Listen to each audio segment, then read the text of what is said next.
साथ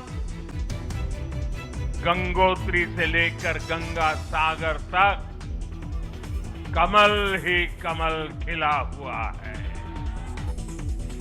बंगाल जिंकल्यानंतर पंतप्रधान मोदींचा बंगालच्या नागरिकांना विकासाचा शब्द। बंगालची जनता भाजपच्या कार्यकर्त्यांना समर्पित केला विजय।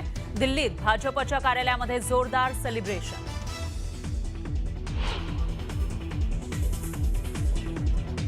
पश्चिम बंगालमध्ये भाजपने इतिहास रचला। 200 पेक्षा जास्त जागा मिळवत ममता बॅनर्जींच्या सत्तेला लावला सुरुंग।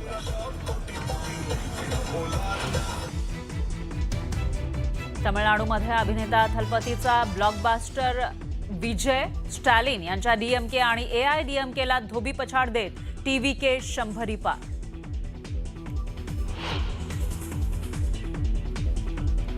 केरळमध्ये काँग्रेस प्रणित यूडीएफचं वादळ। पिनराई विजयन 10 वर्षांची सत्ता टाकली उलथून।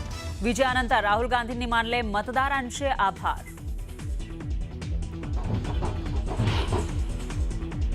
हेमंत बिस्वा शर्मांच्या नेतृत्वात आसाममध्ये भाजप शतक पार। 102 जागांवर विजय मिळवत भाजपची हॅट्रिक। पश्चिम बंगालमधील विजयानंतर देशभरात भाजपचं झालमुरी सेलिब्रेशन। मुंबईपासून कोलकात्यापर्यंत रसगुल्ला आणि झालमुरी खाऊन विजयोत्सव साजरा। आता भाजपचं पुढचं टार्गेट दक्षिण भारत। दिल्लीतील विजयोत्सवात भाजप अध्यक्ष नितीन नबीन यांचा नारा। बारामतीमध्ये सुनेत्रा पवार विक्रमी मताधिक्यानं विजयी, तर राहुरीची जागा भाजपच्या अक्षय कर्डिलेंनी राखली।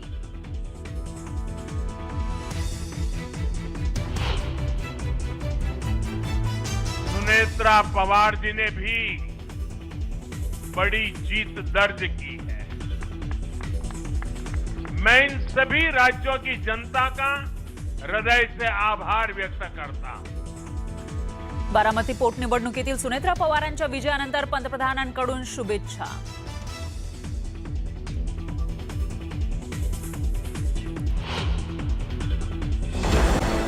आपण बघणार आहोत निवडणूक आयोग हा भाजप आयोग असल्याची टीका ममता बॅनर्जींनी केली आहे। भाजपचा हा विजय नैतिकतेला धरून नाही तर हा अनैतिक विजय असल्याचे त्यांनी म्हटलंय। भवानीपूर मतदारसंघातील मतमोजणी दरम्यान ममता बॅनर्जी चांगल्याच आक्रमक झाल्याचं पाहायला मिळालं।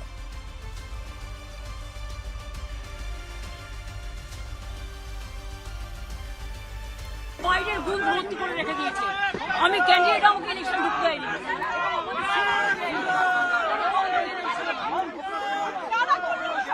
বিজেপি এরা হচ্ছে দানবিক পার্টি। 100টা সিট লুট করেছে। 100টা more than 100 seat they looted and cheated and this election commission is a BJP commission. আমরা কমপ্লেন করেছি, time to time complain lodge করেছি। ইভেন মনোজ আগরওয়ালকেও কমপ্লেন লজ করা আছে। I gave my complain at 4 o'clock. The RO, I complained DO, I complained CO West Bengal. Even I sent all the SMS to Manoj Agarwal, but they are not doing anything. Even they didn't allow me to see my card.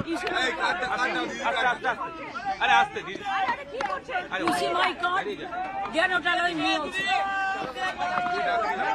Do you think it is winning? It's a immoral victory, not moral victory.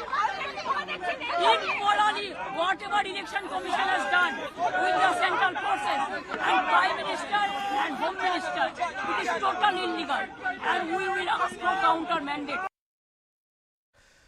पश्चिम बंगाल निवडणुकीत भाजपच्या विजयानंतर कार्यकर्त्यांमध्ये प्रचंड उत्साह आहे। जय श्रीराम आणि हर हर महादेवच्या घोषणा देत पक्षाचे कार्यकर्ते मोठ्या संख्येने हावडा ब्रिजवरती जमले होते।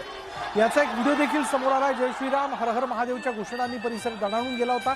पुलावर भाजप कार्यकर्त्यांनी नाचत गात भाजपच्या विजयाचा आनंद साजरा केला।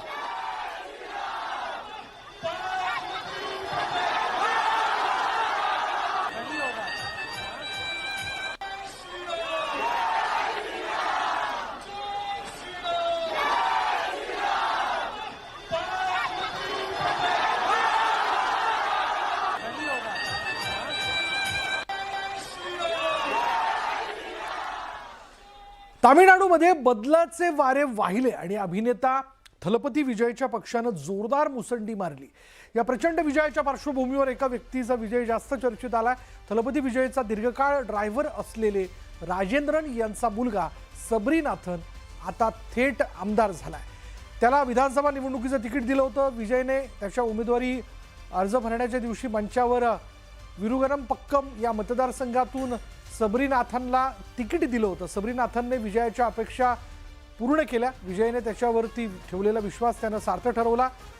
विरुगम पक्कम मधून सबरीनाथनला पक्षाचा उमेदवार म्हणून घोषित करताच तो मंचावरच रडू लागला होता. तो लगेच विजयकडे धावत गेला होता आणि त्याला मिठी मारली होती.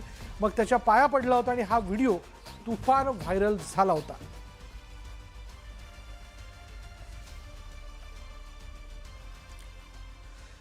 तामिळनाडूत थलपती विजय याच्या टीव्हीकेने जाहीरनाम्यात केलेल्या लोकप्रिय घोषणा संपूर्ण प्रचारादरम्यान चर्चित राहिल्या.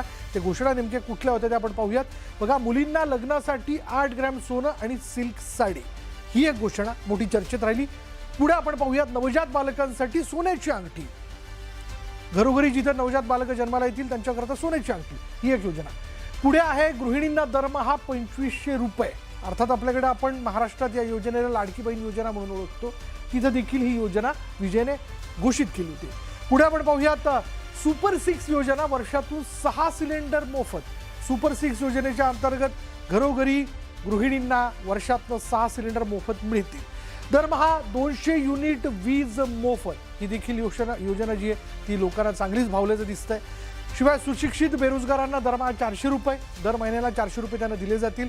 डिप्लोमा धारकांना 2500 रुपये बेरोजगारी भत्ता, ही देखील एक घोषणा आहे. 5 एकरपर्यंत कृषी कर्जमाफी, ही देखील घोषणा त्यांच्या जाहीरनाम्यात होती. 1ली ते 12वी विद्यार्थ्यांना दरवर्षी 15,000ची मदत, म्हणजे प्रत्येक विद्यार्थ्याला वर्षभरात 15,000 रुपयांची मदत जी आहे ती केली जाईल. आणि महिलांसाठी मोफत बस प्रवास, या सगळ्या योजनांची घोषणा विजय थलपतीने आपल्या जाहीरनाम्यात केलेली होती. त्यामुळे आता हे बघायचं की आता सत्तेची चावी हाती आल्यानंतर विजय थलपती या सगळ्या योजना ज्या आहेत त्या पूर्ण करतोय का, त्या प्रत्यक्ष अंमलबजावणी. आजची सगळ्यात मोठी बातमी, पश्चिम बंगालसह 5 राज्यांमधील विधानसभा निवडणुकांचे निकाल जाहीर झाले आहेत. पश्चिम बंगालमध्ये भाजप पहिल्यांदा सत्तेवर आलाय, तर आसाम, पुदुचेरीमध्ये भाजपनं सत्ता राखलेली आहे. आणि तामिळनाडूमध्ये थलपती विजय यांचा टीव्हीके शतक पार गेलाय. तर केरळमध्ये काँग्रेसच्या नेतृत्वातील UDFनं मॅजिक फिगर गाठल्याचं पाहायला मिळत आहे. अशा पद्धतीचा हा 5 राज्यांचा निकाल आज लागलेला आहे.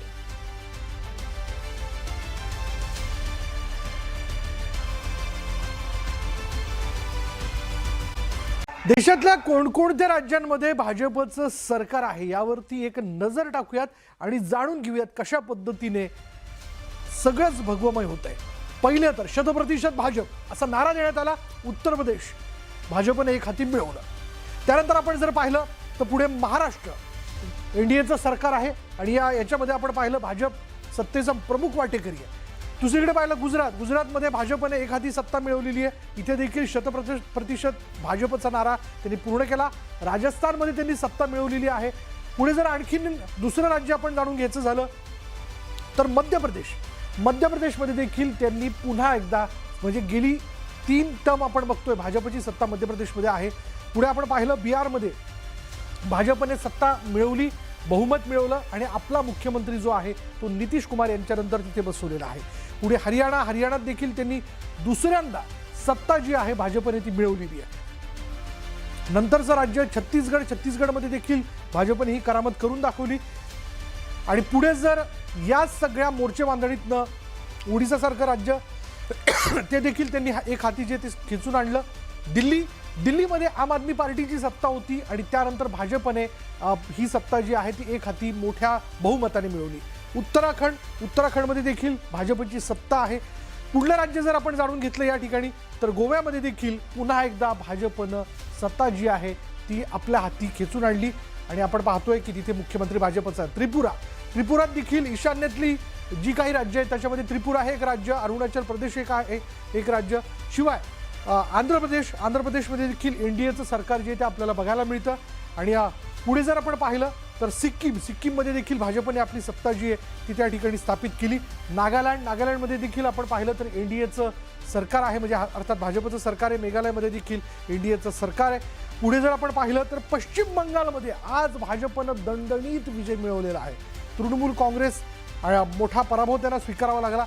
तामिळनाडूत देखील आपण पाहिलं तर अर्थातच आता विजय थलपतीच्या बरोबरीने भाजप जे ते पुढे येणार आहे आणि इथं तामिळनाडूमध्ये विजय थलपतीची सत्ता येताना दिसते. केरळमध्ये जर आपण पाहिलं तर काँग्रेसची सत्ता आहे. काँग्रेस आघाडी जी काँग्रेस प्रणित आघाडी यांनी जोरदार मुसंडी आपण केरळमध्ये मारल्याचं पाहिलं. पश्चिम बंगालमध्ये